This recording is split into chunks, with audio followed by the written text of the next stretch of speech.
So let's ignore this situation and just go into the story. You don't own me. Hi guys, and welcome back. Today I'm going to do a story time of my first week in a hostel. Not really my first week because I can't remember the whole week, but you know, the general gist of my beginning to a hostel. Now, quick backstory. I'm the youngest of three and I'm the only girl. So in I don't know if it's everywhere else, but in Africa generally it's grounds for you to be spoilt. It just is. So so I never really did a lot at home. I was the youngest and the only girl. I never really had to do anything. I didn't learn. There's some things I did, but I didn't really do them really well. But it was okay back then because you're home and someone just does it after, but then they don't let you know they do it after, but then they do it after. And so that's the general gist of that. And a hostel is basically like, you know, when you go to uni and you live on campus, but before uni, like you're living on campus in school. That's basically what a hostel is. We call it a hostel in Nigeria. Now, and straight into it. My first encounter with a hostel, because I went to All Saints College.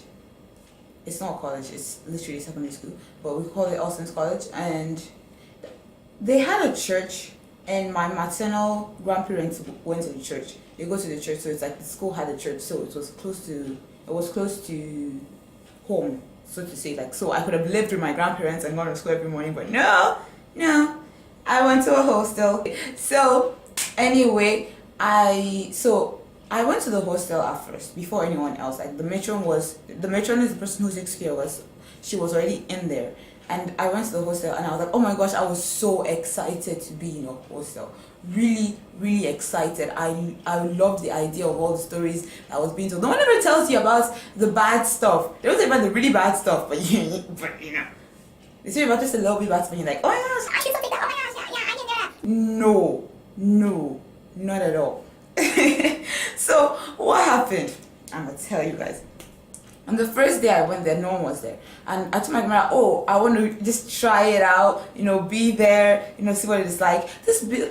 I'm going to tell you, the building is kind of like, it's divided into two. There's dormitory A and dormitory B. It's like a whole building with a line right between it. Dormitory A is upstairs, dormitory B is upstairs on the second, like, so they go upstairs. Dormitory C was downstairs of dormitory A, which had the dining room as well as one of the prep rooms. That's where we read. And dormitory B had the other prep rooms under it as well as the matron's room. While at the back of the hostel, that's one building, and in the same compound, but at the back, the gate man and another matron stayed there, as well as the big kitchen was there as well. Just like a long building right there. So I entered it and it looks really nice. It has a lot of trees in it. It has a mango tree right next to dormitory A and then like banana trees and stuff. All this is very relevant to future stories.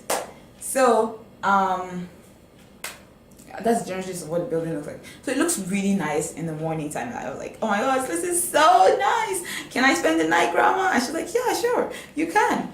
And then as it got darker, the place got really, really scary. It got so scary. Like, I am scared of the dark. I was scared of the dark. And this place was starting to look creepy. And I wanted to cry. And why would I say I wanted to spend the night in a building by myself? Cause I got issues. What's wrong with me? I don't know. But luckily, my grandma went to the church, so that evening for service, so she can see me. And I was like, nope, we're going home. I'm not staying here. I don't like it. I don't like it here. Let's go home. I went home that night, and when the hostel actually started, like when school started, I went there. So when I went back to the hostel, but then that had more people now.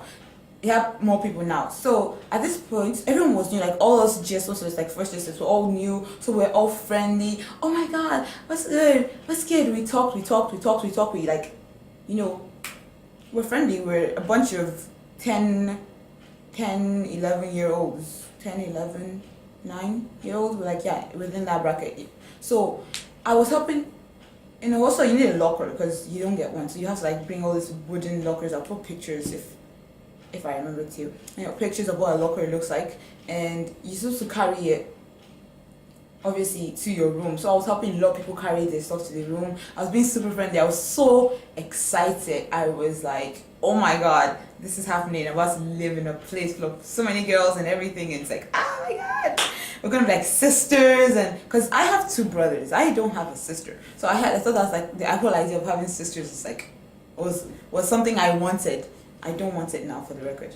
It's like gone. So so we got to the hostel, and first night, this girl, let's call her Patricia. Now Patricia is gonna come with a lot, cause so you remember Patricia. Patricia called most of us juniors, because back then dormitory A was for the juniors, and we had like two seniors in it to take it to like just like keep an eye on us. So Patricia calls all of us juniors. She calls us, and then we all sitting down. Like, not all of us, but like most of us that were inside the room I was staying in.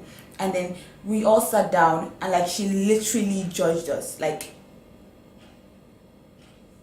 she literally was like, "Oh, you're gonna be popular. You're gonna be popular. People are gonna want you as their school daughters. Oh, you not so much. You." Like literally to our faces. Like you're there for one day, and someone is doing this to you. Like, Patricia, really, really. Really, but that happened. That was like the beginning of my self-esteem issues. That's the beginning of it. But let's move on.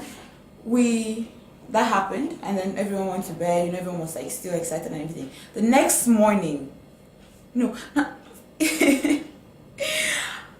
no, before the next morning, it's a hostel, right? The toilet doesn't flush. There's no water. The plumbing doesn't work. The toilet doesn't flush. There's no water coming out from the sockets. There's like literally nothing. So the plumbing is very, very bad. Very bad. That's just like important. So if you want to once you take a bath, you have to bring a bucket when you're coming. So you literally take your bucket downstairs, which was downstairs. They had like a truck that came and filled water into like those huge barrels, really, really huge barrels. So like basically everyone had measured amount of water you would use, and then after you were done, you carry your bucket back and put it under your bed, and then the next morning you would have your bath with that. So yeah, cold water. The next morning, the first bell that is rang is not even a bell, but the rings inside the caterpillar tire. They took it and they hung it on a tree in the back. So he would take a medal and he'd literally hit that. That was the first bell, and then someone in the hostel would wake up and go outside to ring the morning bell. That was how we got woke. That's how we got woke.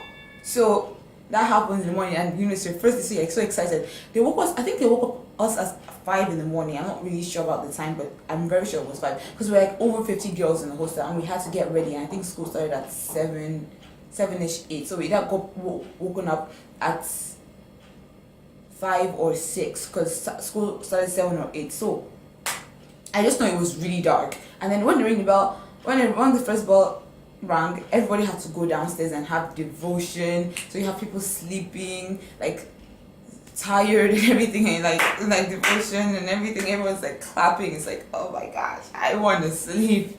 But here's the first day, so I was like all excited, like yes, I'm ready for this. New uniform, new everything. It's this new beginning. That died very soon, but that's like, you guys will know as other stories come. So we had, after the devotion, we went upstairs, and guys, mind you, we just met all of us first year students just met everyone else for the first time. It's like the first time I'm meeting everyone in this place, like literally.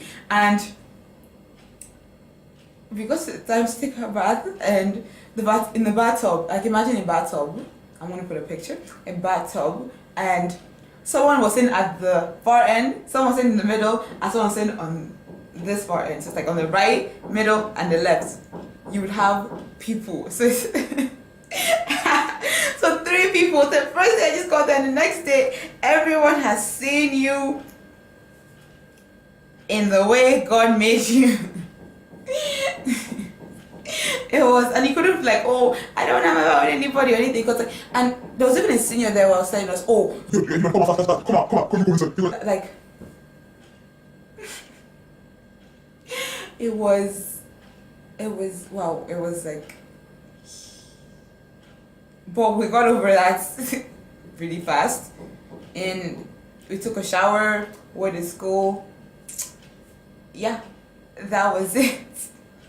That was all I can remember of my first week. There are other stories that will come, but I just want to give like a brief introduction to it.